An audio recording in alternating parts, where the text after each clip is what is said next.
Hello friends, GK गुरुजी अड्डा के YouTube platform पे मैं शैलेश आप सभी का हार्दिक स्वागत करता हूं। प्यारे साथियों, जैसे कि आप सभी को पता होगा, क्लास 6 की एनसीईआरटी हम लोगों ने पढ़ लिया है। आज हम लोग क्लास 7 की एनसीईआरटी पढ़ेंगे। सब्जेक्ट है आपका हिस्ट्री, अर्थात जो 7th क्लास की हिस्ट्री है, एनसीईआरटी की जो बुक है, उसका पूरा का पूरा निचोड़ मैंने इस नोट्स में ला करके रख दिया है। अगर आप इस नोट्स को अच्छे से पढ़ लेते हैं, आप किसी भी एग्जाम की तैयारी कर रहे हैं, आपके लिए बहुत बेनिफिट होने वाला है। प्यारे साथियों, यह वीडियो आपके लिए बहुत हेल्पफुल होने वाली है। आपको इस वीडियो को पूरा देखना है, अंत तक देखना है और बहुत सारी जानकारी आपको मिलने वाली है। चैनल पर अगर आप पहली बार आए हैं तो आप लोग सब्सक्राइब कर लीजिएगा, वीडियो को लाइक कर दीजिएगा, कमेंट में अपना सुझाव जरूर दीजिएगा। अगर मुझ में कुछ कमियां हैं तो सुधार क्या किया जा सकता है, इसका जरूर आप लोग कमेंट में जरूर इस बात को बताएं, क्योंकि हर व्यक्ति में कमियां होती हैं और उन कमियों को दूर करना ही उसके लिए सबसे बड़ी चुनौती है और यही उसके लिए सबसे बड़ा बेनिफिट होता है। तो आप ही लोग के माध्यम से कमियों का पता चलता है और उसको हम दूर करने का प्रयास करेंगे। तो आइए प्यारे साथियों, चलते हैं। सबसे पहले जिस टॉपिक की चर्चा हमें करना है वो है शब्दावली। शब्दावली क्या है, कैसे है, ठीक है, आइए इसको हम लोग समझते हैं। देखिए, हिंदुस्तान शब्द आज हम इसे आधुनिक राष्ट्र राज्य भारत के अर्थ में लेते हैं।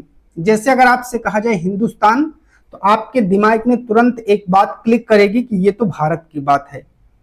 लेकिन 13वीं सदी में जब फारसी के इतिहासकार मिनहाज ए सिराज ने हिंदुस्तान शब्द का प्रयोग किया था, तो उसका आशय पंजाब, हरियाणा और गंगा यमुना के बीच में स्थित इलाकों से था। अर्थात मैप में जरा देखिएगा, पंजाब का क्षेत्र, हरियाणा का क्षेत्र, गंगा यमुना के बीच का जो क्षेत्र है, बस इतना ही क्षेत्र आपका हिंदुस्तान कहलाता था। किसके अनुसार? मिनहाज ए सिराज के अनुसार। मोस्ट इंपॉर्टेंट है ये लाइन। उसने इस शब्द का राजनीतिक अर्थ में उन इलाकों के लिए इस्तेमाल किया जो दिल्ली के सुल्तान के अधिकार क्षेत्र में आते थे, क्योंकि ये आपका पंजाब, हरियाणा और जो आपका गंगा यमुना का क्षेत्र है, इस पर सीधा जो दिल्ली सुल्तान है उसका कब्जा रहता था। सल्तनत के प्रसार के साथ साथ इस शब्द के अंतर्गत आने वाले क्षेत्र भी बढ़ते गए। जैसे सल्तनत काल के राजा धीरे धीरे युद्ध लड़े, क्षेत्र अपना जीतते गए और धीरे धीरे हिंदुस्तान शब्द का भी विस्तार होता गया। लेकिन हिंदुस्तान शब्द में दक्षिण भारत का समावेश कभी नहीं हुआ। मोस्ट इंपॉर्टेंट है, स्टार लगा लीजिए। आपसे पूछा जाता है कि क्या दक्षिण भारत हिंदुस्तान का हिस्सा था तो सल्तनत काल में? तो ये बात आपके दिमाग में आनी चाहिए नहीं, क्योंकि ये एनसीईआरटी हमको बता रही है। इसके विपरीत 16वीं सदी के आरंभ में बाबर ने हिंदुस्तान शब्द का प्रयोग इस उपमहाद्वीप के भूगोल, पशु पक्षियों और यहाँ के निवासियों की संस्कृति का वर्णन करने के लिए किया। तो बाबर ने भूगोल, जो इसका भूगोल है, हमारे क्षेत्र का पशु पक्षी है, यहाँ की जो संस्कृति है, इन सब का वर्णन उन्होंने किया है। अब बात करते हैं अभिलेखागार क्या होता है। आइए समझते हैं, देखते हैं क्या है। चलिए, ऐसा स्थान जहां दस्तावेज और पांडुलिपियों को संग्रहित किया जाता है, मैन्युस्क्रिप्ट इनको रखा जाता है, उसे अभिलेखागार कहते हैं। आज सभी राष्ट्रीय और राज्य सरकारों के अभिलेखागार होते हैं, जहां वे अपने तमाम पुराने सरकारी अभिलेख और लेन देन के ब्यौरों का रिकॉर्ड रखते हैं। प्रतिलिपियां बनाते हुए लिपिक छोटे मोटे फेर बदल करते चलते थे। जैसे उनकी कोई प्रतिलिपि बन रही है, उसमें थोड़ा बहुत परिवर्तन हो जाता था। एक शब्द है आपका पर्यावास। क्या है? पर्यावास, हैबिटेट। इसका तात्पर्य किसी भी क्षेत्र के पर्यावरण और वहां के रहने वालों की सामाजिक और आर्थिक जीवन शैली से है। ठीक है, यहां तक आपको समझ में आया होगा, कोई डाउट नहीं होगा। आगे चलते हैं। एक शब्द है जाति पंचायत। क्या है? जाति पंचायत। अपने सदस्यों के व्यवहार का नियंत्रण करने के लिए जातियां स्वयं अपने नियम बनाती थी और इन नियमों का पालन जाति के बड़े बुजुर्गों की एक सभा करवाती थी। जो बड़े बुजुर्ग हैं उनकी एक सभा रहती थी, वो इसका जो है पालन करवाती थी, जिसे कुछ इलाकों में जाति पंचायत के नाम से जाना जाता था। अगला टॉपिक है भाषा तथा क्षेत्र, लैंग्वेज एंड रीजन। आइए, सन 1318 में कवि अमीर खुसरो ने इस बात पर गौर किया था कि इस देश के हर क्षेत्र की एक अलग भाषा है। मतलब जो इसका अलग अलग क्षेत्र है उन सब की एक अलग अलग भाषा है। जैसे सिंधी, लाहौरी, कश्मीरी, द्वार समुद्री का संबंध दक्षिणी कर्नाटक से है। तेलंगानी आंध्र प्रदेश, गुजरी गुजरात, मवारी तमिलनाडु, गौड़ी बंगाल और अवधी पूर्वी उत्तर प्रदेश में और हिंदवी दिल्ली के आसपास के क्षेत्रों में ये बोली जाती थी। इसको रट लीजिएगा, बहुत इंपॉर्टेंट है। अमीर खुसरो ने बताया कि इन भाषाओं के विपरीत एक भाषा संस्कृत भी है। संस्कृत भी एक भाषा है जो किसी विशेष क्षेत्र की भाषा नहीं है। यह एक प्राचीन भाषा है जिसे केवल ब्राह्मण जानते हैं, आम जनता नहीं। संस्कृत ग्रंथों के ज्ञान के कारण समाज में ब्राह्मणों का बड़ा आदर होता था। इनके संरक्षक थे नए नए शासक जो स्वयं प्रतिष्ठा की चाह में थे। इन संरक्षकों का समर्थन होने के कारण समाज में इनका दबदबा और बढ़ जाता था। संरक्षक कोई प्रभावशाली धनी व्यक्ति जो किसी कलाकार, शिल्पकार, विद्वान या अभिजात जैसे किसी अन्य व्यक्ति को मदद या सहारा दे। 19वीं सदी के मध्य में अंग्रेज इतिहासकारों ने भारत के इतिहास को 3 युगों में बांटा है, हिंदू, मुस्लिम और ब्रिटिश। मोस्ट इंपॉर्टेंट है, इसको याद रखिएगा। यह आपके लिए बहुत ज्यादा इंपॉर्टेंट होने वाला है दोस्तों। तो आइए चलते हैं हम लोग आगे की ओर। बात करते हैं कुरान शरीफ की। क्या है? एक ग्रंथ है। किसका है? मुस्लिमों का है। समझते हैं। कुरान शरीफ का संदेश भारत में सबसे पहले 7वीं सदी में व्यापारियों और अप्रवासियों के जरिए पहुंचा। मुसलमान कुरान शरीफ को अपना धर्म ग्रंथ मानते हैं, केवल एक ईश्वर अल्लाह की सत्ता को स्वीकार करते हैं, जिसका प्रेम, करुणा और उदारता अपने में आस्था रखने वाले हर व्यक्ति को गले लगाता है, चाहे उस व्यक्ति की सामाजिक पृष्ठभूमि कुछ भी रही हो। नए राजवंशों का उदय, इसके बारे में जानते हैं। ठीक है, चलिए। 7वीं सदी आते आते उपमहाद्वीप के विभिन्न भागों में बड़े भूस्वामी और योद्धा सरदार अस्तित्व में आ चुके थे। राजा लोग प्रायः उन्हें अपने मातहत, जिन्हें सबॉर्डिनेट या सामंत के रूप में मान्यता देते थे। जो बड़े बड़े भूस्वामी या योद्धा सरदार थे उनको सामंत अपने आप को महासामंत, महामंडलेश्वर, पूरे मंडल का स्वामी आदि घोषित कर देते थे। ठीक है। कदम्ब, मयूर, शर्मण और गुर्जर प्रतिहार हरिश्चंद्र ब्राह्मण थे, जिन्होंने अपने परंपरागत पेशे को छोड़कर शस्त्र को धारण किया और क्रमशः कर्नाटक और राजस्थान में अपने राज्य सफलतापूर्वक इन्होंने स्थापित किया। एलोरा की गुफा का भित्ति चित्र, जिसमें विष्णु को नरसिंह अर्थात पुरुष और सिंह के रूप में दिखलाया गया है, यह भित्ति चित्र राष्ट्रकूट काल की कृति है। स्टार लगा लीजिएगा, इंपॉर्टेंट है। आगे चलते हैं। महाराजा धीराज राजाओं के राजा को कहा जाता था और त्रिभुवन चक्रवर्तीन तीनों भुवनों का स्वामी होता था। तमिलनाडु में शासन करने वाले चोल वंश के अभिलेखों में विभिन्न किस्म के करों के लिए 400 से ज्यादा सूचक शब्द मिलते हैं। सबसे अधिक उल्लिखित कर है वेट्टी, जो नगद की बजाय जबरन श्रम के रूप में लिया जाता था। वेट्टी एक बहुत इंपॉर्टेंट टॉपिक है। क्या है? कर है, कहां है? तमिलनाडु में है। किस रूप में लिया जाता था? जबरन श्रम के रूप में लिया जाता था। याद कर लीजिएगा, मोस्ट इंपॉर्टेंट है। प्रशस्तियां और भूमि अनुदान, आइए इस पर चर्चा करते हैं। प्रशस्तियों में ऐसे ब्यौरे होते हैं जो शब्दशः सत्य नहीं भी हो सकते, लेकिन ये प्रशस्तियां हमें बताती हैं कि शासक खुद को कैसा दर्शाना चाहते थे, कैसा होगा। कई शासकों ने प्रशस्तियों में अपनी उपलब्धियों का बखान किया है। संस्कृत में लिखी गई ग्वालियर में पाई गई, ग्वालियर कहाँ है? मध्य प्रदेश में। एक प्रशस्ति में प्रतिहार नरेश नागभट्ट के कामों का वर्णन मिलता है। राजा लोग प्रायः ब्राह्मणों को भूमि अनुदान से पुरस्कृत करते थे। ये ताम्र पत्रों पर अभिलिखित होते थे जो भूमि पाने वाले को दिए जाते थे। ताम्र पत्र पर इसको लिखा जाता था।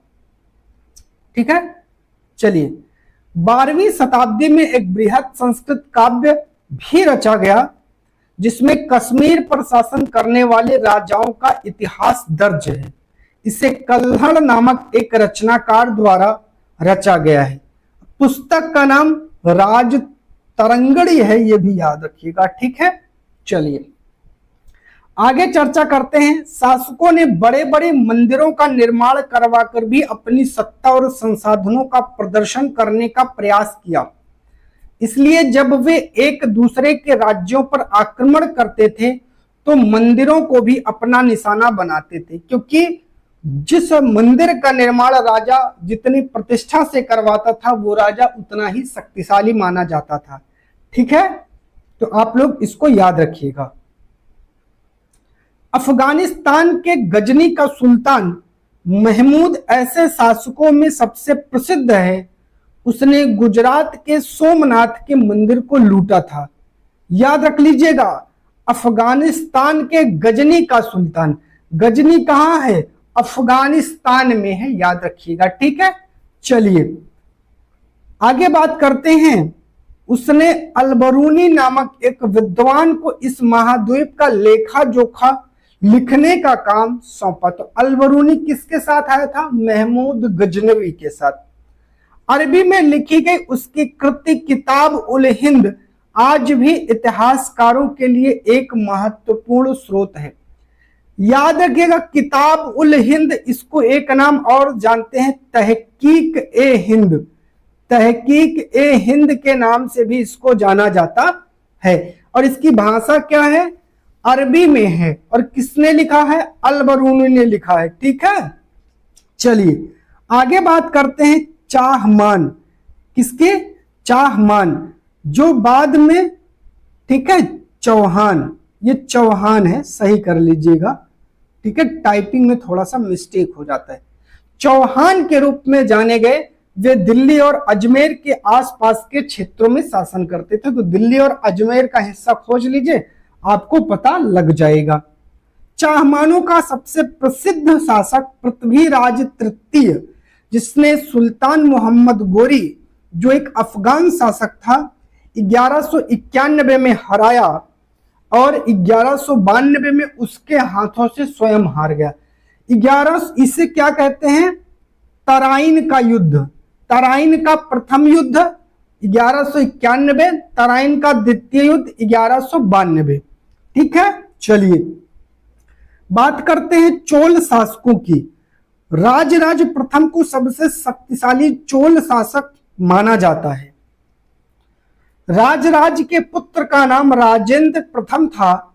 उसने गंगा घाटी, श्रीलंका, दक्षिण पूर्व एशिया के देशों पर हमला किया।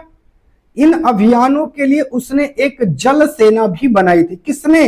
राजेंद्र प्रथम ने, जो चोल वंश से संबंधित है और राजराज का पुत्र है। राजराज और राजेंद्र प्रथम द्वारा बनाए गए तंजावुर और गंगई कोंड चोलपुरम के बड़े मंदिर स्थापत्य और मूर्ति कला की दृष्टि से एक चमत्कार हैं। तो तंजावुर राजराज और गंगई कोंड चोलपुरम राजेंद्र प्रथम ने बनवाया था। जलद्वार पारंपरिक रूप से एक लकड़ी या धातु का बना है जो आमतौर पर पानी के स्तर को नियंत्रित और नदियों और नहरों में दर प्रवाह को संचालित करता है। याद रखिएगा, किसानों की बस्तियां जो उर्ग कहलाती थी, सिंचित क्षेत्रों के साथ बहुत समृद्ध हो गई थी। इस तरह के गांवों के समूह को नाडू कहा जाता था। स्टार लगा लीजिएगा, बहुत इंपॉर्टेंट है। ठीक है, चलिए आगे चलते हैं। अगला टॉपिक है अभिलेख और लिखित सामग्री। चलिए, उत्तर मेरु अभिलेख के अनुसार सभा की सदस्यता के लिए इच्छुक लोगों को ऐसी भूमि का स्वामी होना चाहिए जहां से भूराजस्व वसूला जाता है। उनके आसपास अपना घर होना चाहिए।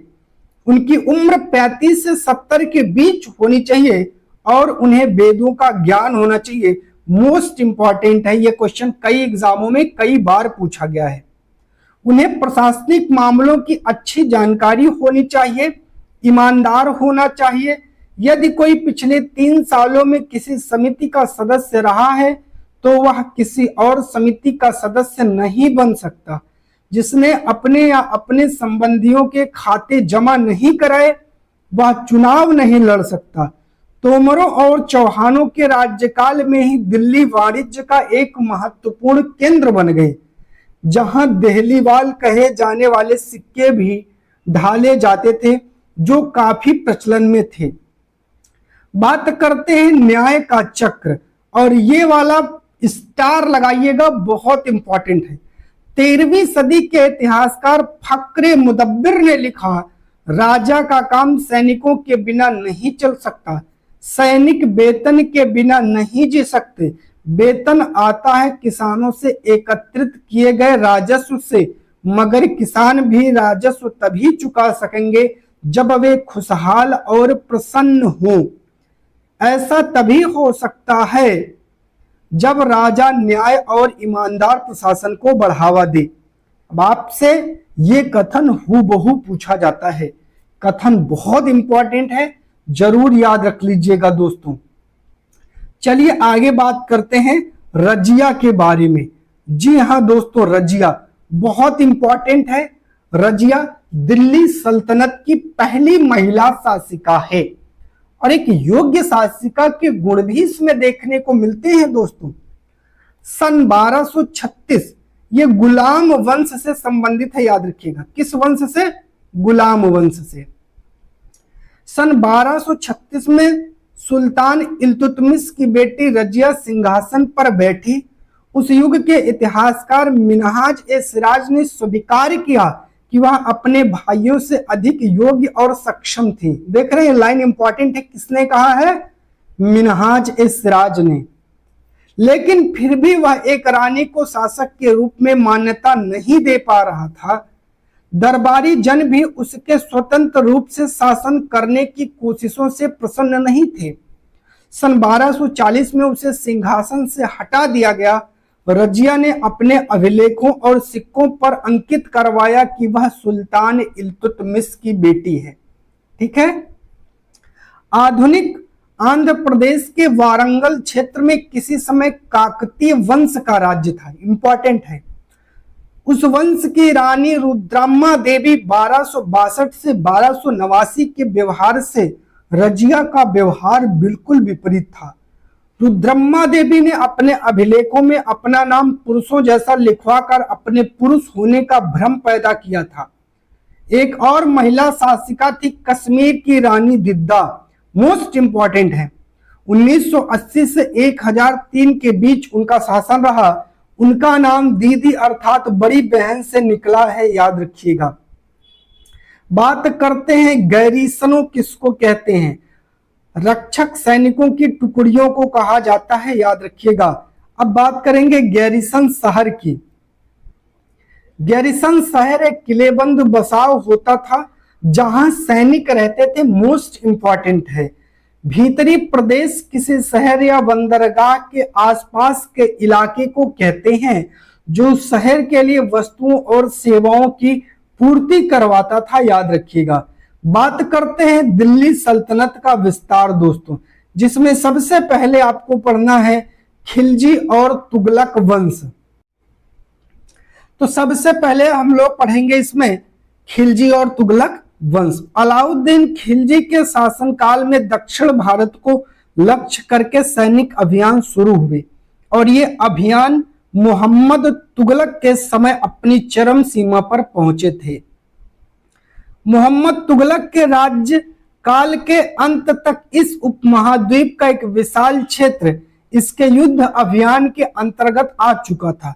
दिल्ली के आरंभिक सुल्तान विशेषकर इल्तुतमिश सामंतों और जमींदारों के स्थान पर अपने विशेष गुलामों को सूबेदार नियुक्त करना अधिक पसंद करते थे, याद रखिएगा। इन गुलामों को फारसी में बंदगा कहा जाता है। मोस्ट इंपॉर्टेंट है, पूछा जाता है कि गुलामों को फारसी में क्या कहा जाता है, बंदगा किसके लिए यूज होता है, तथा इन्हें सैनिक सेवा के लिए खरीदा जाता था।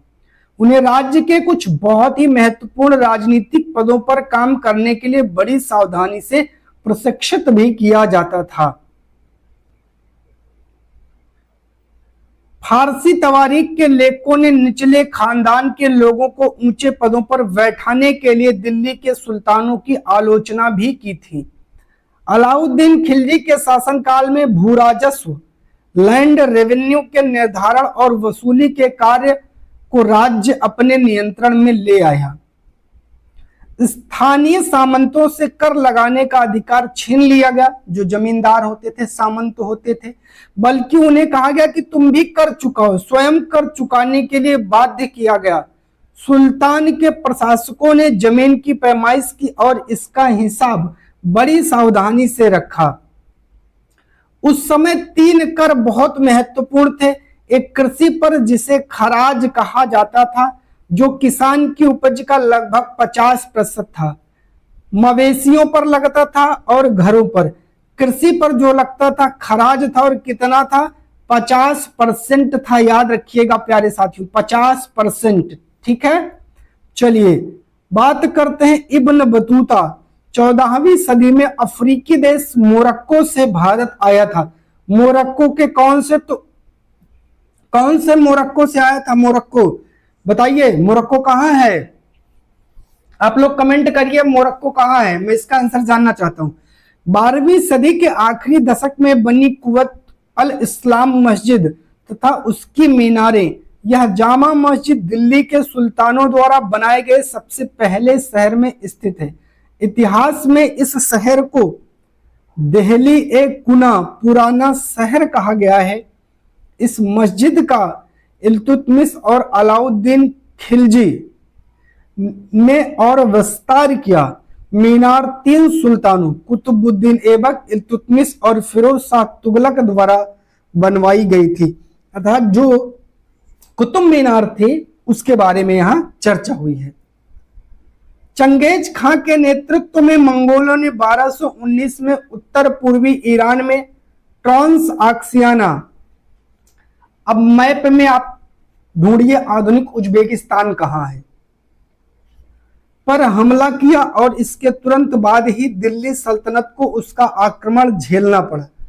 अलाउद्दीन खिलजी और मोहम्मद तुगलक के शासनकालों के आरंभ में दिल्ली पर मंगोलों के आक्रमण बढ़ गए। इससे मजबूर होकर दोनों ही सुल्तानों ने एक विशाल स्थानीय सेना खड़ी करनी पड़ी। मंगोलों के आक्रमण का सामना करने के लिए अलाउद्दीन खिलजी द्वारा उठाए गए कुछ महत्वपूर्ण कदम। सैनिकों के लिए सीरी नामक एक नया गैरिसन शहर बनाया। अलाउद्दीन ने सैनिकों को इक्ता के स्थान पर नगद वेतन दिया। इक्ता एक भू आवंटन क्षेत्र था जो किसी सैनिक को दिया जाता था वो वंशानुगत होता था कि उसके बाल बच्चे भी उसका उपयोग करेंगे। लेकिन अलाउद्दीन खिलजी ने कहा कि नहीं नहीं नहीं, हम इतना नहीं देंगे, हम नगद वेतन देंगे, वो आपको नगद वेतन।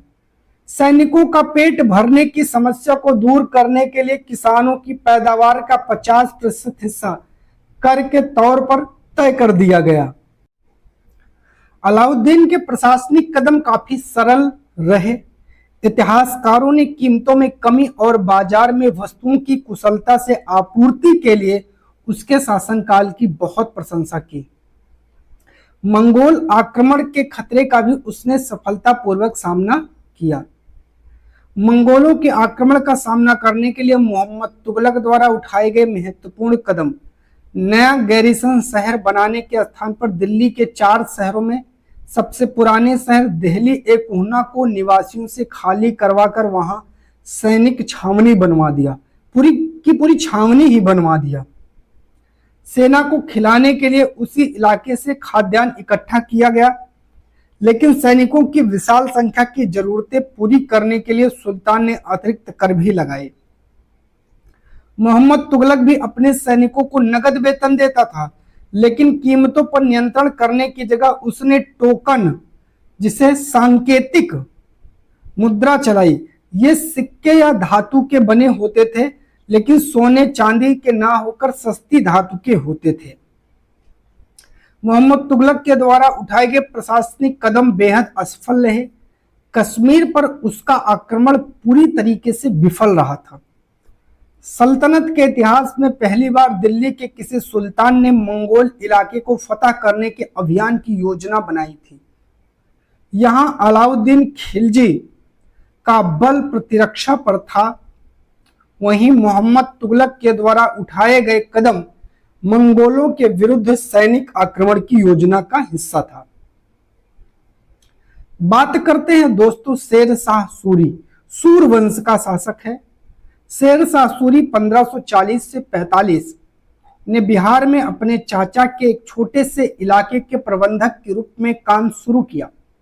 आगे चलकर उसने मुगल सम्राट जो हुमायूं है उसको भी चुनौती दिया, परास्त किया। शेरशाह ने दिल्ली पर अधिकार करके स्वयं अपना राजवंश स्थापित किया, जिसे सूरवंश कहा जाता है। 3 श्रेणियां, ईश्वरीय शांति, नाइट और धर्म युद्ध। 3 श्रेणियों का विचार सबसे पहले 11वीं शताब्दी के आरंभ में फ्रांस में सूत्रबद्ध किया गया।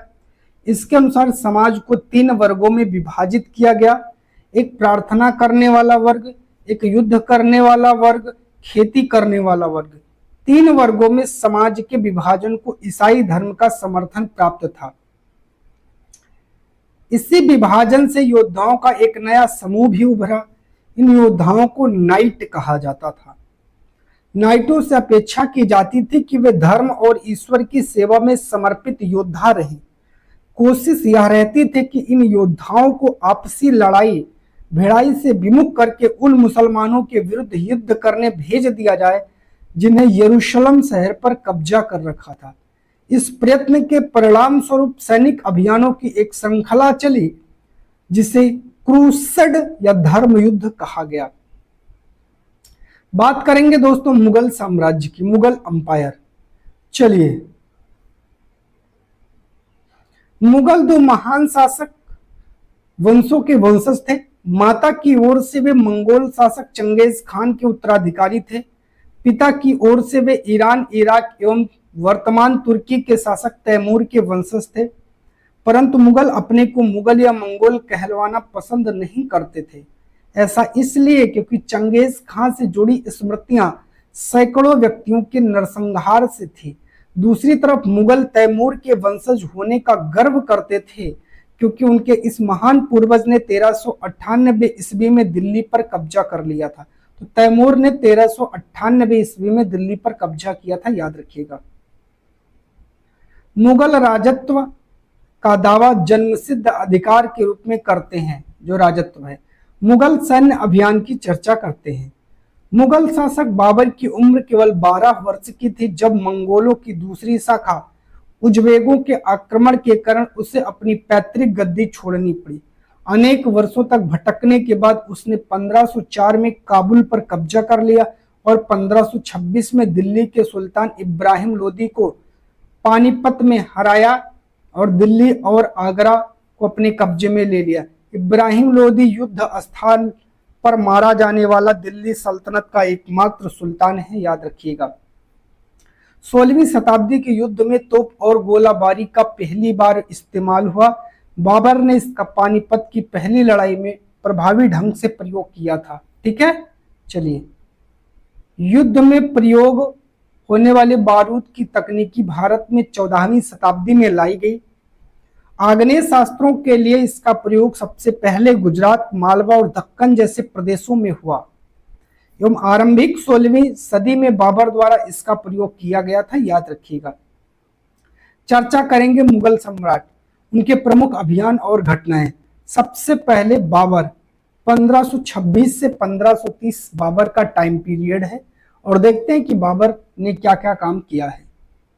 इब्राहिम लोदी एवं अफगान समर्थकों को बाबर ने 1526 में पानीपत के मैदान में हराया। 1527 में खानवा में राणा सांगा राजपूत राजाओं और उनके समर्थकों को हराया। 28 में चंदेरी में राजपूतों को हराया। अपनी मृत्यु से पहले दिल्ली और आगरा में मुगल नियंत्रण स्थापित कर दिया था। हुमायूं, 1530 से 40 और 1555 से 1556। हुमायूं ने अपने पिता की वसीयत के अनुसार जायदाद का बंटवारा अपने प्रत्येक भाई को एक प्रांत दिया।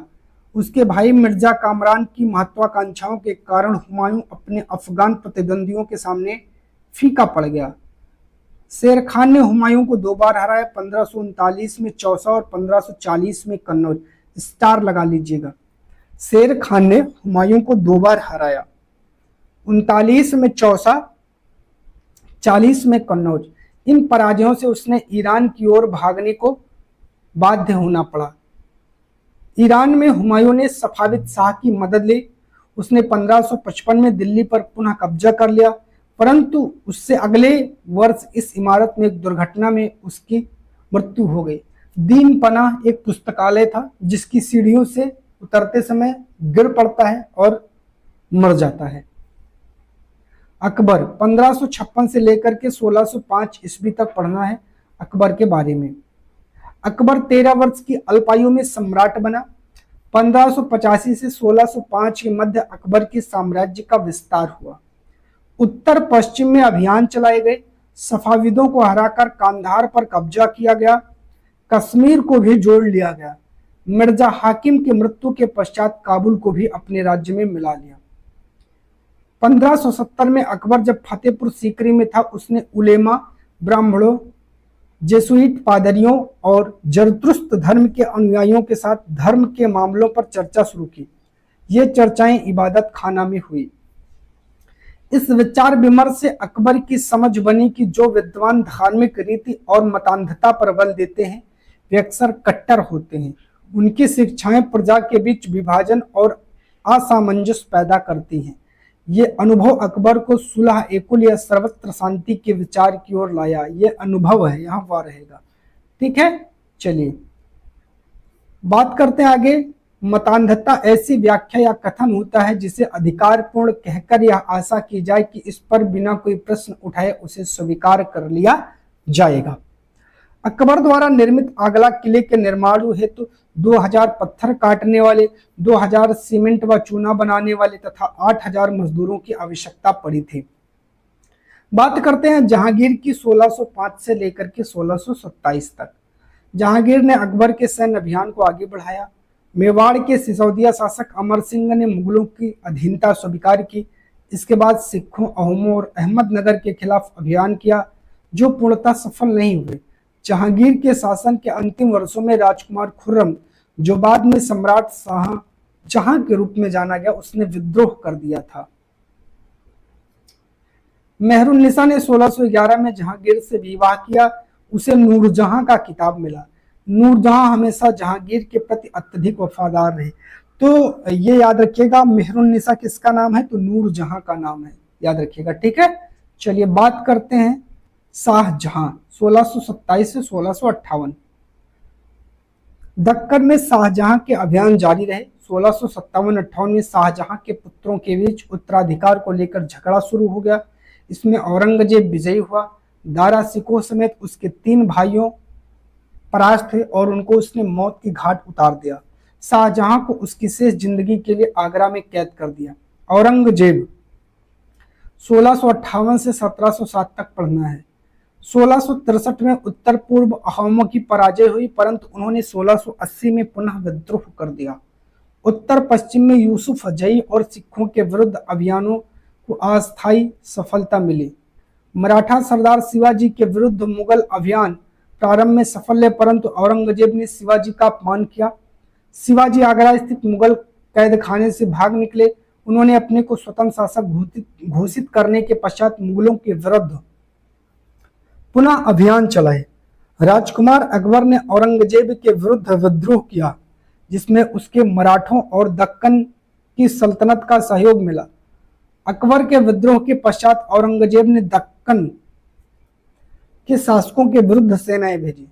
1685 में बीजापुर, 1687 में गोलकुंडा को मुगलों ने अपने राज्य में मिला लिया। बात करते हैं आगे। औरंगजेब को उत्तर भारत में सिखों, जाटों, सतनामियों, उत्तर पूर्व में अहोमों और दक्कन में मराठों के विद्रोह का सामना करना पड़ा। उसके मृत्यु के पश्चात उत्तराधिकार के लिए युद्ध शुरू हो गया। उत्तराधिकार की मुगल परंपराएं कैसी है, आइए जानते हैं। मुगल ज्येष्ठाधिकार के नियम में विश्वास नहीं करते थे, जिनमें ज्येष्ठ पुत्र अपने पिता के राज्य का उत्तराधिकारी होता था। इसके विपरीत उत्तराधिकार में वे शहदायद के मुगल और तैमूर वंशों की प्रथा को अपनाते थे, जिसमें उत्तराधिकार का विभाजन समस्त पुत्रों में कर दिया जाता था। ये क्वेश्चन कई बार कई एग्जामों में पूछा गया है। मनसबदार। मनसबदार शब्द का प्रयोग ऐसे व्यक्तियों के लिए होता था जिन्हें कोई मनसब यानी सरकारी हैसियत अथवा पद मिला हो। मुगलों द्वारा चलाई गई एक श्रेणी व्यवस्था थी, जिसके जरिए पद, वेतन, सैन्य उत्तरदायित्व निर्धारित किए जाते थे।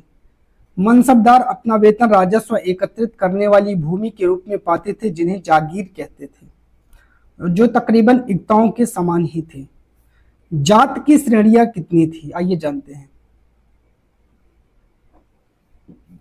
5000 जात वाले अभिजातों का दर्जा 1000 जात वाले अभिजातों से ऊंचा था। अकबर के शासनकाल में 29 ऐसे मनसबदार थे जो 5000 जात की पदवी की थे, मोस्ट इंपॉर्टेंट। और औरंगजेब के शासनकाल तक ऐसे मनसबदार की संख्या 79 हो गई। ये दोनों क्वेश्चन बहुत इंपॉर्टेंट है और कई बार कई एग्जामों में आए हुए हैं। जब्त और जमींदार। मुगलों की आमदनी का प्रमुख साधन किसानों की उपज से मिलने वाला राजस्व था। अधिकतर स्थानों पर किसान ग्रामीण कुलीनों यानी कि मुखिया या स्थानीय सरदारों के माध्यम से राजस्व देते थे। समस्त मध्यस्थों के लिए, चाहे वे स्थानीय व ग्राम के मुखिया हो या फिर शक्तिशाली सरदार हो, मुगल एक ही शब्द जमींदार का प्रयोग उनके लिए किया करते थे। अकबर के राजस्व मंत्री टोडरमल ने 10 साल 1570 से 1580 की काल अवधि के लिए कृषि की पैदावार, कीमतों, कृषि भूमि का सावधानी पूर्वक सर्वेक्षण किया। इन आंकड़ों के आधार पर प्रत्येक फसल पर नगद कर के रूप में निश्चित कर दिया गया। प्रत्येक सूबा, प्रांत को सूबा कहा जाता था, जो राजस्व मंडलों में बटा था, और प्रत्येक की हर फसल के लिए राजस्व की दर की अलग अलग सूची बनाई गई। राजस्व प्राप्त करने की इस व्यवस्था को जब्त कहा जाता था। अकबरनामा और आईने अकबरी मोस्ट इंपॉर्टेंट है। अकबर ने अपने करीबी मित्र और दरबारी अबुल फजल को आदेश दिया कि वह उसके शासनकाल का इतिहास लिखे। अबुल फजल ने यह इतिहास 3 जिल्दों में लिखा। शीर्षक अकबरनामा, जो ऊपर का पन्ना है, शीर्षक अकबरनामा। पहली जिल्द में अकबर के पूर्वजों का बयान, ऐसे मान लो पहले पन्ने में अकबर के पूर्वजों का बयान, और दूसरी जिल्द में अकबर के शासनकाल की घटनाओं का विवरण मिलता है। तीसरी जिल्द को आईने अकबरी कहते हैं। इसमें अकबर के प्रशासन, घराने, सेना, राजस्व, साम्राज्य के भूगोल का ब्यौरा मिलता है। इसमें समकालीन भारत के लोगों की परंपराओं और संस्कृतियों का भी विस्तृत वर्णन है। आईने अकबरी सबसे रोचक आयाम है। विविध प्रकार की चीजों, फसलों, पैदावार, कीमतों, मजदूरी और राजस्व का सांख्यिकीय विवरण इसमें देखने को मिलता है। प्रशासन के मुख्य अभिलक्षण अकबर ने निर्धारित किए थे और इसका विस्तृत वर्णन अबुल फजल के अकबरनामा, विशेषकर आईनी अकबरी जो तीसरी जिल्द है उसमें मिलता है। अबुल फजल के अनुसार साम्राज्य कई प्रांतों में बटा हुआ था जिन्हें सूबा कहा जाता था। सूबों के प्रशासक सूबेदार कहलाते थे जो राजनीतिक तथा सैनिक दोनों प्रकार के कार्यों का निर्वहन करते थे। प्रत्येक प्रांत में केवल एक ही वित्तीय अधिकारी होता था जिसे दीवान कहते थे। तो दीवान क्या होता था? वित्तीय अधिकारी होता था, याद रखिएगा। ठीक है। सुलह ए कुल क्या है, आइए जानते हैं। अकबर की सुलह ए कुल की नीति का उनके पुत्र जहांगीर ने इस प्रकार वर्णन किया है। ईश्वरीय अनुकंपा के विस्तृत आंचल में सभी वर्गों और धर्मों के अनुयायियों की एक जगह है, इसलिए उसके विशाल साम्राज्य में जिसकी चारों ओर की सीमाएं केवल समुद्र से निर्धारित होती थी, विरोधी धर्मों के अनुयायियों और तरह तरह के अच्छे बुरे विचारों के लिए जगह थी। यहाँ असहिष्णुता का मार्ग बंद था। यहाँ सुन्नी और शिया एक ही मस्जिद में इकट्ठे होते थे। ईसाई और यहूदी एक ही गिरजे में प्रार्थना करते थे। उसने सुसंगत तरीके से सार्विक शांति, सुलह ए कुल के सिद्धांत का पालन किया। ठीक है। बात करते हैं कुतुब मीनार की। चलिए, कुतुब मीनार 5 मंजिला इमारत है, मोस्ट इंपॉर्टेंट है, याद रखिएगा 5 मंजिला है। ठीक है। अभिलेखों की पट्टियां इसके पहले छज्जे के नीचे हैं। इस इमारत की पहली मंजिल का निर्माण कुतुबुद्दीन ऐबक ने 1199 में करवाया था तथा शेष मंजिल 1229 के आसपास इल्तुतमिश द्वारा बनवाई गई। कई वर्षों में यह इमारत आंधी, तूफान तथा भूकंप की वजह से क्षतिग्रस्त हो गई थी। अलाउद्दीन खिलजी, मोहम्मद तुगलक, फिरोज शाह तुगलक, इब्राहिम लोदी ने इसकी मरम्मत भी करवाई थी। ठीक है। चलिए आगे चलते हैं। चलिए आगे बात करते हैं। राजस्थान के बूंदी में स्थित रानी जी की बावड़ी उन 50 बावड़ियों में सबसे बड़ी थी जिसका निर्माण पानी की आवश्यकता की पूर्ति के लिए किया गया। अपनी स्थापत्य सुंदरता के लिए विख्यात इस बावड़ी का निर्माण 1699 ईस्वी में रानी नाथावत जी ने, जो बूंदी के राजा अनिरुद्ध सिंह की रानी थी, उनके द्वारा किया गया था। शिव की स्तुति में बनाए गए कंदरिया महादेव मंदिर का निर्माण चंदेल राजवंश के राजा धंगदेव द्वारा 999 में किया गया था। खजुराहो समूह में राजकीय मंदिर सम्मिलित थे जहां सामान्य जनमानस को जाने की अनुमति नहीं थी। ये मंदिर सुपरिष्कृत उत्कीर्ण मूर्तियों से अलंकृत थे। अभियंत्रिकी कौशल तथा निर्माण कार्य। तंजौर के राजराजेश्वर मंदिर की चर्चा। तंजावुर के राजराजेश्वर मंदिर का शिखर उस समय के मंदिरों में सबसे ऊंचा था। शिखर के शीर्ष पर 90 टन का पत्थर ले जाने के लिए वास्तुकारों ने मंदिर के शीर्ष तक पहुंचने के लिए 4 किलोमीटर का चढ़ाईदार रास्ता बनाया। ये मंदिर का शिखर है, यहाँ जाना था, 4 किलोमीटर चढ़ाईदार रास्ता बनाया उन्होंने ताकि चढ़ाई बहुत खड़ी ना हो सके। उसके बाद रोलरों द्वारा भारी पत्थरों को इस रास्ते से ऊपर ले जाया गया। मंदिर के आसपास के एक गांव को चारुपल्लम कहा जाता है जिसका शाब्दिक अर्थ चढ़ाईदार रास्ते का गांव है। एक अभिलेख में इस बात का संकेत मिलता है कि इस मंदिर का निर्माण राजा राजदेव ने अपने देवता राजराजेश्वरम की उपासना हेतु किया था। चोल राजाओं की राजधानी तंजावुर थी। कावेरी नदी तंजावुर के नगर में बहती थी। तंजावुर का निकटवर्ती नगर उरैयूर है। तंजावुर एक मंदिर नगर का भी उदाहरण है। मंदिर नगर नगरीकरण का एक अत्यंत महत्वपूर्ण प्रतिरूप नगरीकरणीय नगरों के विकास की प्रक्रिया प्रस्तुत करते हैं। आगे बात करते हैं मंदिरों, मस्जिदों और हौजों का निर्माण।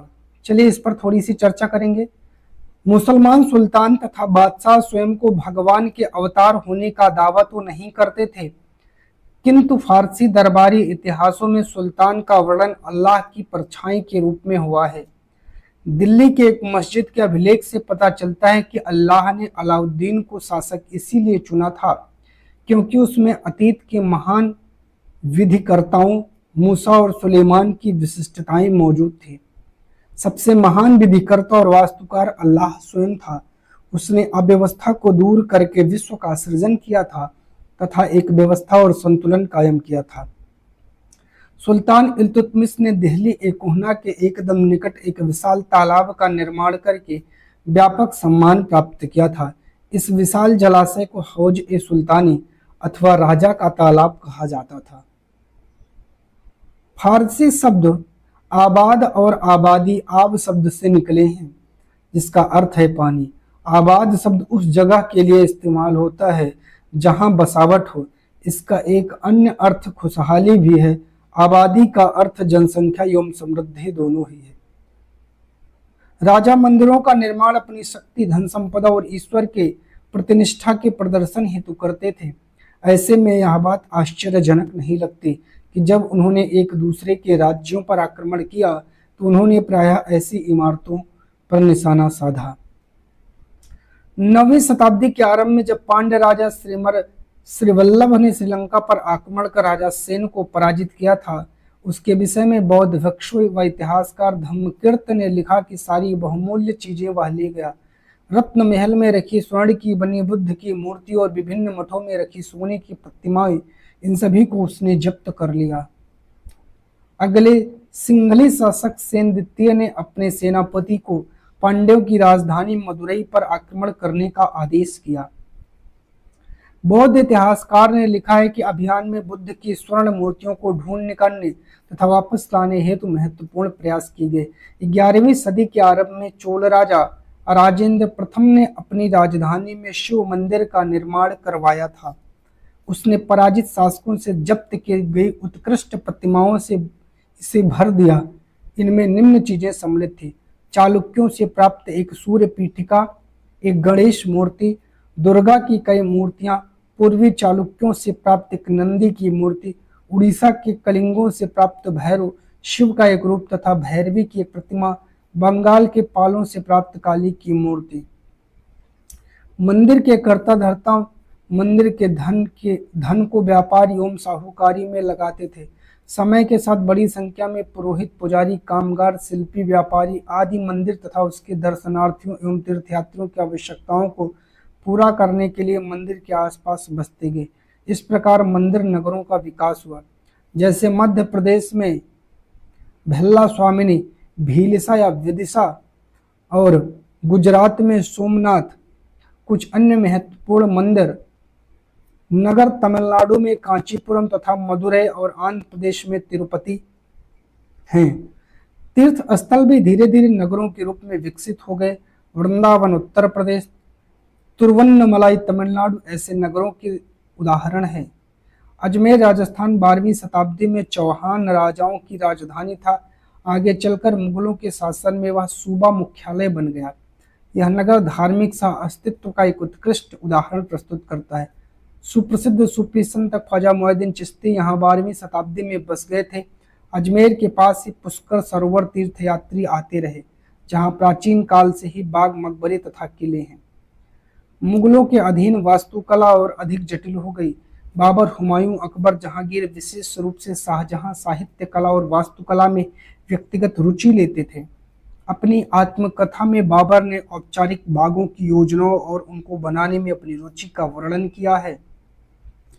हुमायूं के मकबरे का निर्माण लाल संगमरमर से, लाल बलुआ पत्थर से हुआ है। इसके किनारे सफेद पत्थर भी लगे हैं। शासन के आरंभिक वर्षों में शाहजहां की राजधानी आगरा थी। शाहजहां ने आगरा का ताजमहल का निर्माण करवाया, जिसका निर्माण कार्य 1643 ईस्वी में पूरा हुआ था। अकबर की राजधानी फतेहपुर सीकरी थी। फतेहपुर सीकरी की कई इमारतें गुजरात व मालवा की वास्तुकलात्मक शैलियों का प्रभाव दिखाई देता है। जोधाभाई महल फतेहपुर सीकरी में है। ये गुजरात क्षेत्र की वास्तुकलात्मक परंपराओं से प्रभावित है। चर्च की बात करते हैं। 12वीं शताब्दी में फ्रांस में आरंभिक भवनों की तुलना में अधिक ऊंचे व हल्के चर्चों के निर्माण का प्रयास शुरू हुआ। वास्तुकला की शैली गोथिक नाम से जानी जाती है।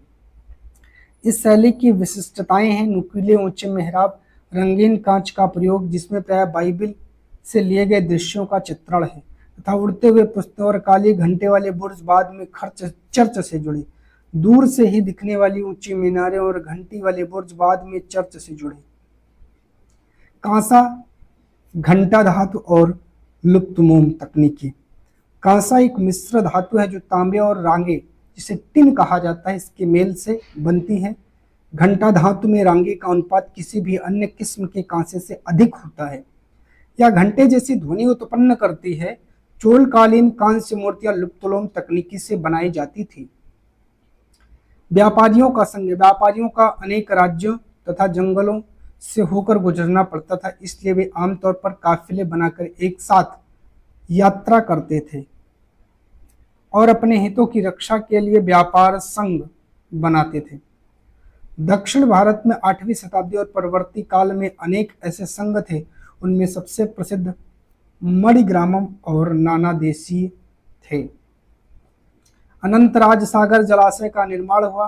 कृष्णदेवराय ने दो पहाड़ियों के बीच एक विशाल प्रस्तर बांध का निर्माण विजयनगर के निकट एक विशाल झील के निर्माण के लिए किया, जहां से जल को जलशंतु और नहरों द्वारा बगीचों और खेतों की सिंचाई के लिए पहुंचाया जाता था। 1665 में दक्कनी सुल्तान गोलकुंडा, विजापुर, अहमदनगर, बरार, बीदर के शासकों के हाथों विजयनगर की पराजय के बाद हम्पी का विनाश हो गया। सूरत होर्मुज की खाड़ी से होकर पश्चिम एशिया के साथ व्यापार करने के लिए मुख्य द्वार था। तो ये याद रखिएगा, पूछा जाता है कि पश्चिम एशिया के व्यापार का मुख्य द्वार क्या था? सूरत। सूरत को मक्का का प्रस्थान द्वार भी कहा जाता था। इंपॉर्टेंट है क्योंकि बहुत से हज यात्री जहाज से यहीं से रवाना होते थे।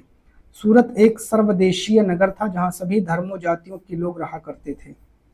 17वीं शताब्दी में वहां पुर्तगाली, डच, अंग्रेज के कारखाने एवं माल गोदाम थे।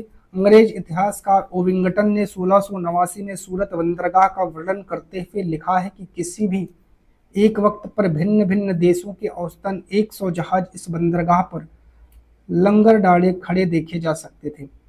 सूरत के वस्त्र अपने सुनहरे गोटा किनारियों के लिए प्रसिद्ध थे। उनके लिए पश्चिम एशिया, अफ्रीका और यूरोप में बाजार उपलब्ध थे।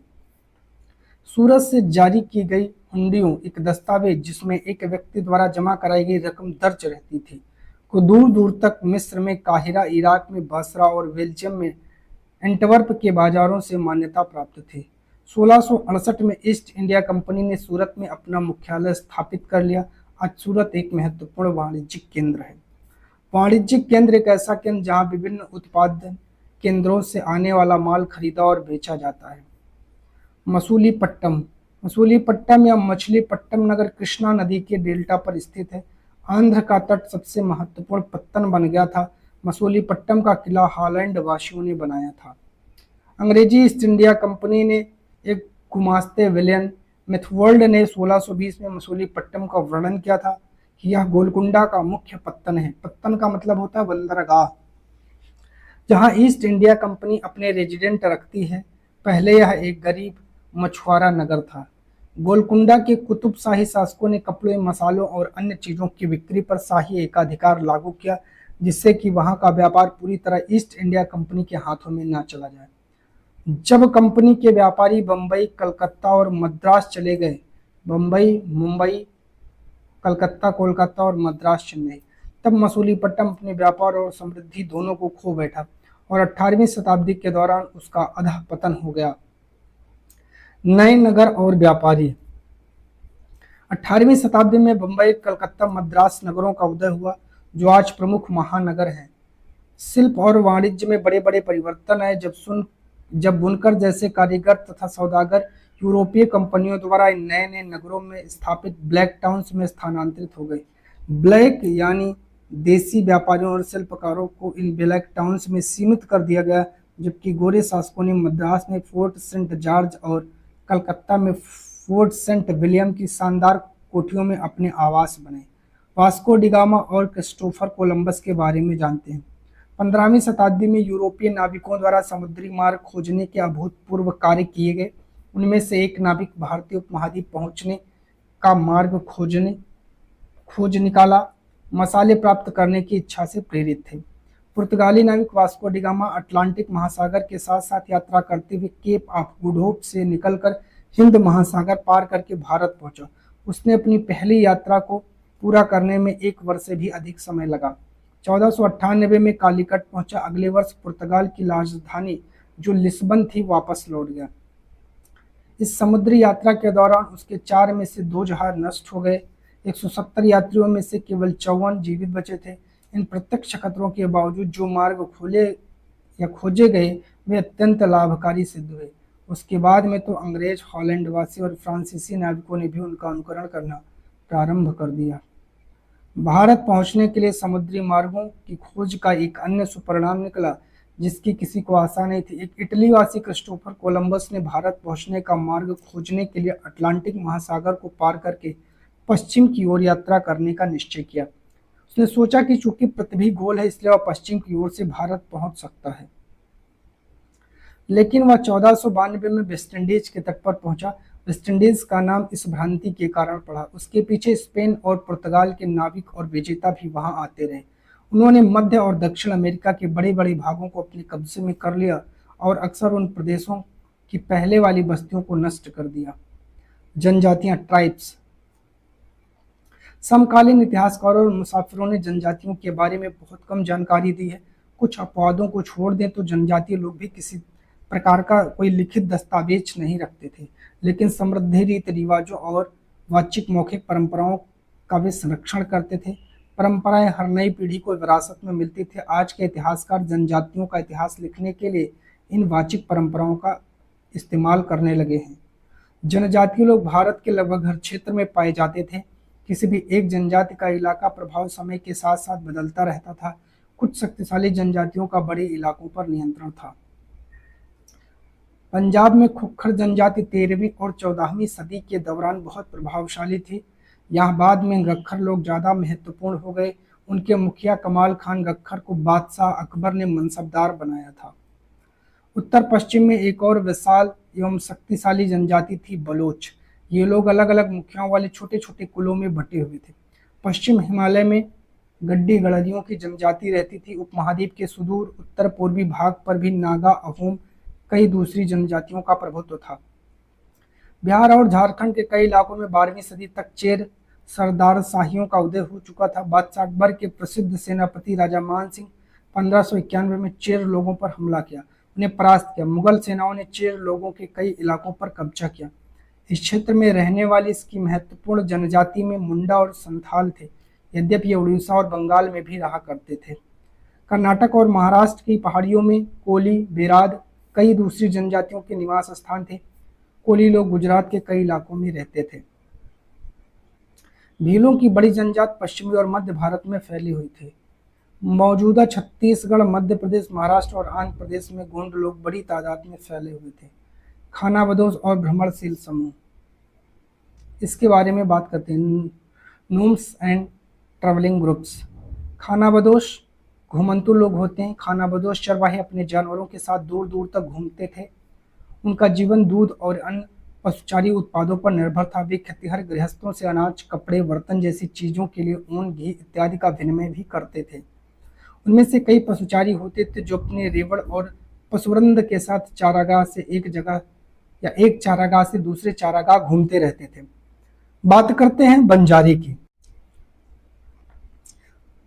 आइए देखते हैं 17वीं शताब्दी के आरंभ में भारत आने वाले एक अंग्रेज व्यापारी पीटर मंडी ने बंजारों का वर्णन किया। सुबह हमारी मुलाकात बंजारों के एक टांडा से हुई जिसमें 14,000 बैल थे। सारे पशु गेहूं और चावल जैसे अनाजों से लदे थे। ये बंजारे लोग अपनी पूरी घर गृहस्थी, बीवी और बच्चे अपने साथ लेकर चलते थे।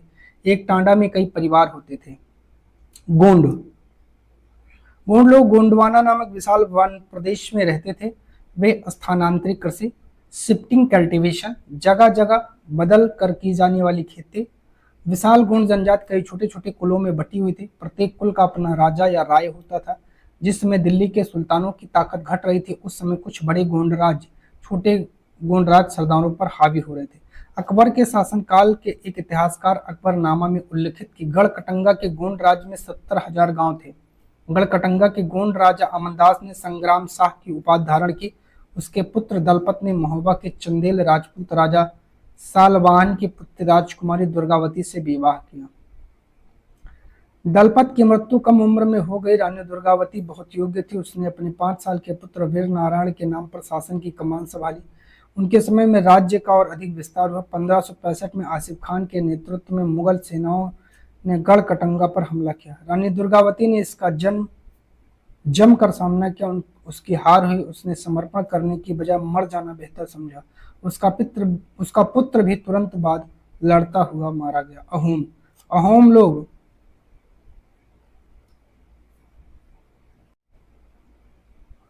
अहोम लोग मौजूदा म्यांमार से आकर 13वीं सदी में ब्रह्मपुत्र घाटी में बस गए। उन्होंने भूस्वामी लोगों की पुरानी राजनीतिक व्यवस्था का दमन करके नए राज्य की स्थापना की। 1660 तक आते आते वे उच्च स्तरीय बारूद और तोपों का निर्माण करने में सक्षम हो गए। अहोम लोगों को दक्षिण पश्चिम से कई आक्रमण का सामना करना पड़ा। 1662 में मीर जुमला के नेतृत्व में मुगलों ने अहोमों पर हमला किया। इसमें अहोम लोगों की पराजय हुई। अहोम राज्य बेगार पर निर्भर था। राज्य के लोग जिन लोगों से जबरन काम लिया जाता था वे पाइक कहलाते थे। अहोम समाज कुलों में विभाजित था जिन्हें खेल कहा जाता था। एक खेल के नियंत्रण में प्रायः कई गांव होते थे। किसान को अपने ग्राम समुदाय के द्वारा जमीन दी जाती थी। समुदाय की सहमति के बगैर राजा तक इसे वापस नहीं ले सकता था। मंगोल इतिहास में सबसे प्रसिद्ध पशुचारी और शिकारी संग्राहक जनजाति मंगोल की थी। मध्य एशिया के घास के मैदान, स्टेपी और थोड़ा उत्तर की ओर के वन प्रांतों में बसे हुए थे। 1206 में चंगेज खान ने मंगोल और तुर्की जनजातियों में एकता पैदा करके उन्हें एक शक्तिशाली सैन्य बल में बदल डाला। अपनी मृत्यु के समय 1227 में एक सुविस्तृत प्रदेश का शासक था। उसके उत्तराधिकारियों ने एक विशाल साम्राज्य खड़ा किया। अलग अलग समय में इसके अंतर्गत रूस, पूर्वी यूरोप और चीन तथा मध्य पूर्व का खासा बड़ा हिस्सा इसमें शामिल था। मंगोलों के पास सुसंगठित सैन्य एवं प्रशासनिक व्यवस्थाएं थी। ये विभिन्न जाति और धार्मिक समूहों में समर्थन पर आधारित थी। चेर और मलयालम भाषा का विकास। महोदयपुरम का चेर राज्य प्रायद्वीप के दक्षिण पश्चिम भाग में जो आज के केरल राज्य का हिस्सा है 9वीं शताब्दी में स्थापित किया गया। संभवतः मलयालम भाषा इस इलाके में बोली जाती थी। शासकों ने मलयालम भाषा एवं लिपि का प्रयोग अपने अभिलेखों में किया है। वस्तुतः इस भाषा का प्रयोग उपमहाद्वीप के सरकारी अभिलेखों में किसी क्षेत्रीय भाषा के प्रयोग में सबसे पहले उदाहरणों में से एक है। आपसे यहाँ से क्वेश्चन पूछा जाता है कि कौन सी भाषा है जो सरकारी भाषा थी, तो मलयालम को याद रखिएगा। ठीक है, चलिए 14वीं शताब्दी का एक ग्रंथ लीला तिलकम जो व्याकरण तथा काव्य शास्त्र विषयक है, मणिप्रवालयम शैली में लिखा गया है। मणिप्रवालयम का शाब्दिक अर्थ हीरा और मूंगा, जो यहाँ दो भाषाओं संस्कृत तथा क्षेत्रीय भाषा के साथ साथ प्रयोग की ओर संकेत करता है। शासक और धार्मिक परंपराएं, रूलर्स एंड रिलीजियस ट्रेडिशंस। 12वीं शताब्दी में गंगवंश के एक अत्यंत प्रतापी राजा अनंत वर्मन ने पूर्व में पुरुषोत्तम जगन्नाथ का शाब्दिक अर्थ है दुनिया का मालिक, जो विष्णु का पर्यायवाची के लिए एक मंदिर बनाने का निश्चय किया। जगन्नाथ मूलतः एक स्थानीय देवता थे जिन्हें आगे चलकर विष्णु का रूप माना गया। उसके बाद 1230 में राजा अनंग भीम तृतीय ने अपना राज्य पुरुषोत्तम जगन्नाथ को अर्पित कर दिया और स्वयं को जगन्नाथ का प्रतिनियुक्त घोषित किया। राजपूत और शूरवीर परंपराएं। ब्रिटिश लोग उस क्षेत्र को जहां आज का अधिकांश राजस्थान स्थित है राजपूताना कहते थे। इससे यह समझ आता है कि इस क्षेत्र में अधिकांश लोग राजपूत थे। राजस्थान में राजपूतों के अलावा अन्य लोग भी रहते थे। तथापि अक्सर यह माना जाता था कि राजपूतों ने राजस्थान को एक विशिष्ट संस्कृति प्रदान की है। लगभग 8वीं शताब्दी से आज के राजस्थान के अधिकांश भाग पर विभिन्न परिवारों के राजपूत राजाओं का शासन रहा। पृथ्वीराज एक ऐसा शासक था। ये शासक ऐसे शूरवीरों के आदर्शों को अपने हृदय में संजोए रखते थे जिन्होंने रणक्षेत्र में बहादुरी से लड़ते हुए अक्सर मृत्यु को वर्ण किया मगर पीठ नहीं दिखाई। कत्थक शब्द कथा से निकला। मोस्ट इंपॉर्टेंट है, कई बार एग्जाम में आया है। संस्कृत तथा अन्य भाषाओं में कहानी के लिए किया जाता है। कत्थक मूल रूप से उत्तर भारत के मंदिरों में कथा कहानी सुनाने वालों की एक जाति थी। ये कथाकार अपने हाव भाव तथा संगीत से अपने कथा वाचन को अलंकृत किया करते थे। 15वीं तथा 16वीं शताब्दी में भक्ति आंदोलन के प्रसार के साथ कत्थक एक विशिष्ट नृत्य शैली का रूप धारण करने लगा। राधा कृष्ण के पौराणिक आख्यान कहानियां लोक नाट्य के रूप में प्रस्तुत किए जाते थे जिन्हें रासलीला कहा जाता था। रासलीला में लोक नृत्य के साथ कत्थक कथाकार के मूल हाव भाव भी जुड़े होते थे। आगे चलकर यह दो परंपराएं अर्थात घरानों में फला फूला। राजस्थान, जयपुर के राज दरबारों में और लखनऊ में अवध के अंतिम नवाब वाजिद अली शाह के संरक्षण में यह एक प्रमुख कला के रूप में उभरा। नृत्य रूप जिन्हें शास्त्रीय नृत्य कहा जाता है तो कौन कौन से हैं? भरतनाट्यम है तमिलनाडु का, कथकली है केरल का, ओडिसी है उड़ीसा का, कुचिपुड़ी है आंध्र प्रदेश का, मणिपुरी है मणिपुर का। लघु चित्र क्या है आइए समझते हैं। लघु चित्र छोटे आकार के चित्र हैं जिन्हें आमतौर पर जल रंगों से कपड़े या कागज पर चित्रित किया जाता है। प्राचीनतम लघु चित्र तालपत्रों, पाम लीव्स अथवा लकड़ी की तख्तियों पर चित्रित किए जाते थे। इनमें सर्वाधिक सुंदर चित्र जो पश्चिम भारत में पाए गए जैन ग्रंथों को सचित्र बनाने के लिए प्रयोग किए गए थे। मुगल बादशाह अकबर, जहांगीर और शाहजहां चित्रों को संरक्षण प्रदान किया करते थे।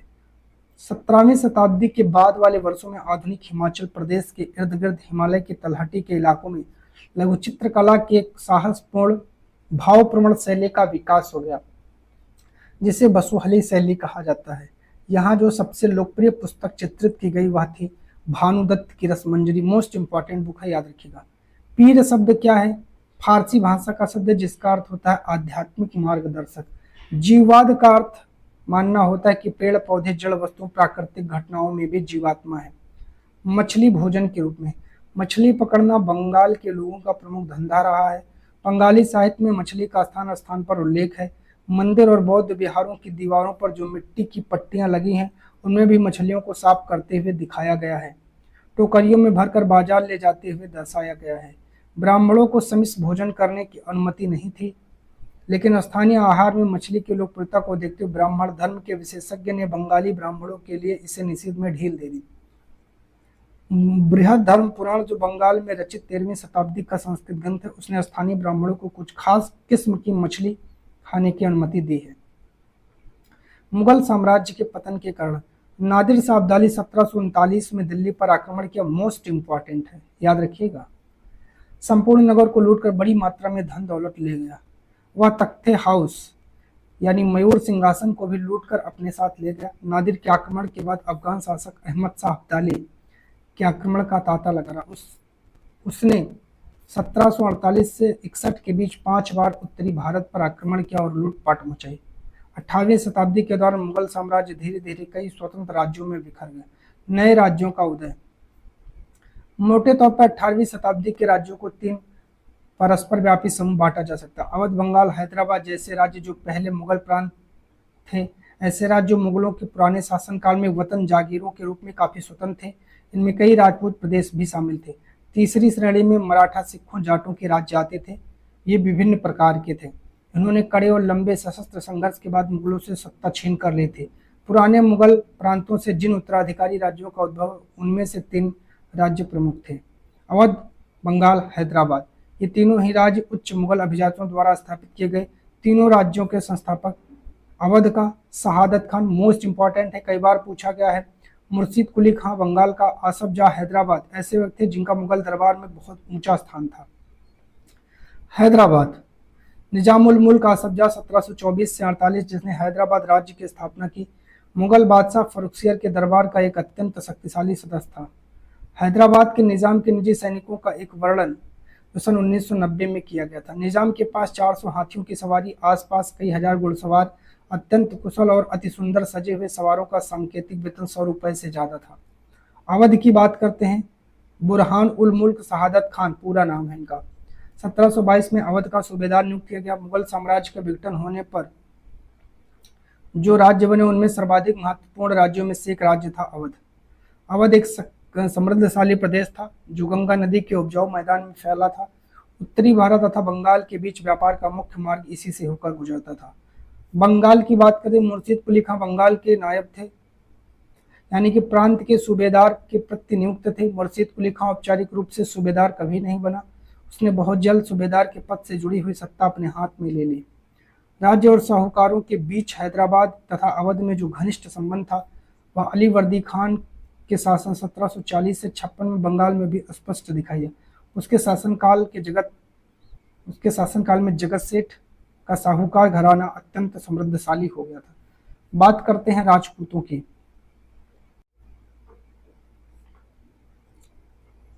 अंबर और जोधपुर के राजपूत राजघरानों ने गुजरात और मारवा के लाभदायक सूबों की सूबेदारी का दावा किया। जोधपुर के राजा अजीत सिंह को गुजरात की सूबेदारी और अंबर के सवाई राजा जय सिंह को मालवा की सूबेदारी मिल गई। बादशाह जहांदार शाह ने 1713 में इन राजाओं के इन पदों का नवीकरण कर दिया। जोधपुर राजघराने ने नागौर को जीत लिया, अपने राज्य में मिला लिया। दूसरी ओर अंबर ने भी बूंदी के बड़े बड़े हिस्सों पर कब्जा कर लिया।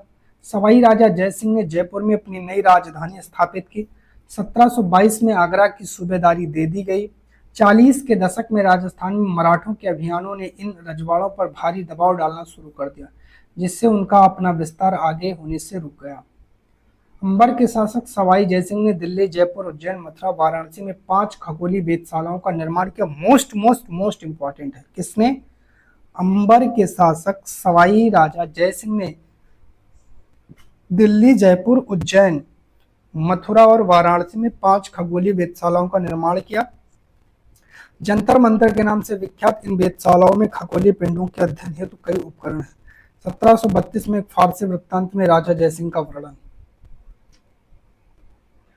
राजा जयसिंह अपनी सत्ता की चरम सीमा पर थे। 12 वर्ष के लिए वे आगरा के सूबेदार और 5 से 6 वर्ष के लिए मालवा के सूबेदार थे। उनके पास विशाल सेना, तोपखाना, भारी मात्रा में धन संपदा थी। उनका प्रभाव दिल्ली से लेकर नर्मदा के तट तक फैला हुआ था।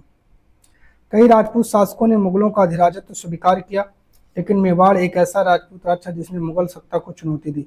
राणा प्रताप 1572 में उदयपुर तथा मेवाड़ के बड़े क्षेत्र पर नियंत्रण के साथ मेवाड़ की राजगद्दी पर आसीन हुए।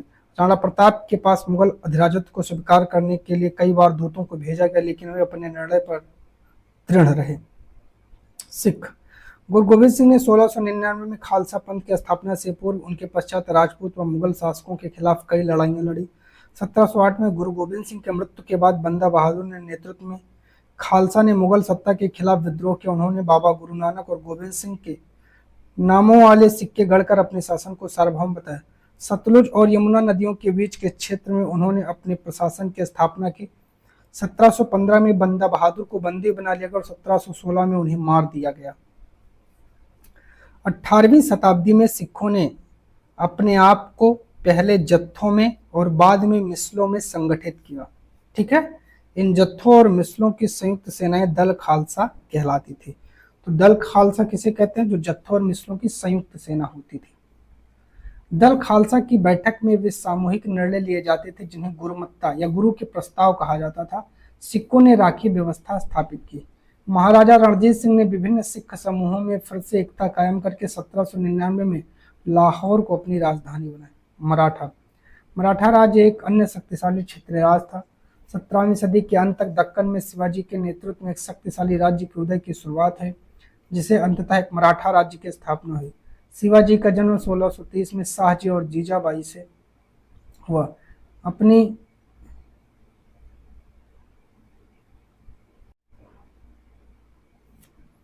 अपनी माता और बाग दादा पूर्णदेव के मार्ग निर्देशन में शिवाजी कम उम्र में ही विजय पथ पर निकल पड़े।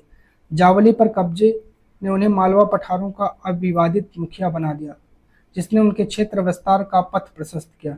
बीजापुर और मुगलों के खिलाफ उनके कारनामे ने उन्हें विख्यात व्यक्तित्व बना दिया। अपने विरोधियों के खिलाफ प्रायः गोरिल्ला युद्ध का प्रयोग किया करते थे। चौथ और देशमुख पर आधारित राजा संगा प्रणाली की सहायता से उन्होंने एक मजबूत मराठा साम्राज्य की नींव रखी। शिवाजी 27 से 1680 ने शक्तिशाली योद्धा परिवारों देशमुखों की सहायता से एक अस्थायी राज्य की स्थापना की। अत्यंत गतिशील कृषक पशुचारक कुणबी मराठों की सेना के मुख्य आधार बन गए। शिवाजी ने प्रायद्वीप में मुगलों को चुनौती देने के लिए सैन्य बल का प्रयोग किया। शिवाजी की मृत्यु के पश्चात मराठा राज्य में प्रभावी शक्ति चित्पावन ब्राह्मणों के एक परिवार के हाथ में रही, जो शिवाजी के उत्तराधिकारियों के शासनकाल में पेशवा के रूप में अपनी सेवा देते थे। 1720 के दशक में मालवा में मराठा अभियानों ने उस क्षेत्र में स्थित शहरों के विकास व समृद्धि को कोई हानि नहीं पहुंचाई। उज्जैन सिंधिया के संरक्षण में इंदौर होलकर के आश्रय में फलता फूलता रहा। ये शहर हर तरह से बड़े समृद्धशाली थे और वे महत्वपूर्ण वाणिज्यिक सांस्कृतिक केंद्र के रूप में कार्य कर रहे थे। मराठों द्वारा नियंत्रित इलाकों में व्यापार के नए मार्ग खुले। चंदेरी के क्षेत्र में उत्पादित रेशमी वस्त्रों को मराठों की राजधानी पुणे में नया बाजार मिला। बाजीराव प्रथम, जो बाजीराव बल्लाल के नाम से भी जाने जाते थे। पेशवा बालाजी विश्वनाथ के पुत्र थे, महान मराठा सेनापति। उन्हें विंध्य के पार मराठा राज्य के विस्तार का श्रेय प्राप्त। मालवा बुंदेलखंड गुजरात पुर्तगालियों के खिलाफ सैन्य अभियानों के लिए जाने जाते थे। चौथ कर जमींदारों द्वारा वसूले जाने वाले भू राजस्व का 25%, दक्कन में इनको मराठा वसूलते थे। सर देशमुख का दक्कन में मुख्य राजस्व संग्रहकर्ता को दिए जाने वाला भू राजस्व का 9 से 10% हिस्सा था। जाटों ने 17वीं और 18वीं शताब्दियों में अपनी सत्ता सुदृढ़ की। अपने नेता चूड़ामल के नेतृत्व में उन्होंने दिल्ली के पश्चिम में स्थित क्षेत्रों पर नियंत्रण कर लिया। 1680 के दशक तक आते आते उनका प्रभुत्व दिल्ली और आगरा के दो शाही शहरों के बीच के क्षेत्र पर होना शुरू हो गया। जाट समृद्ध कृषक थे। उनके प्रभुत्व क्षेत्र में पानीपत तथा बल्लभगढ़ जैसे शहर महत्वपूर्ण व्यापारिक केंद्र बन गए। सूरजमल के राज्य में भरतपुर शक्तिशाली राज्य के रूप में उभरा। भरतपुर का किला काफी हद तक पारंपरिक शैली में बनाया गया। वहीं दीग में जाटों ने अंबर और आगरा की शैलियों का समन्वय करते हुए एक विशाल बाग महल बनवाया। शाही वास्तुकला से जिन रूपों को पहली बार शाहजहां के युग में जोड़ा गया, दीग की इमारत उन्हीं रूपों के नमूने पर बनाई गई थी। जाटों की शक्ति सूरजमल के समय पराकाष्ठा पर पहुंची, जिन्होंने 1756 से 63 के दौरान भरतपुर जाट राज्य को आधुनिक राजस्थान में संगठित किया।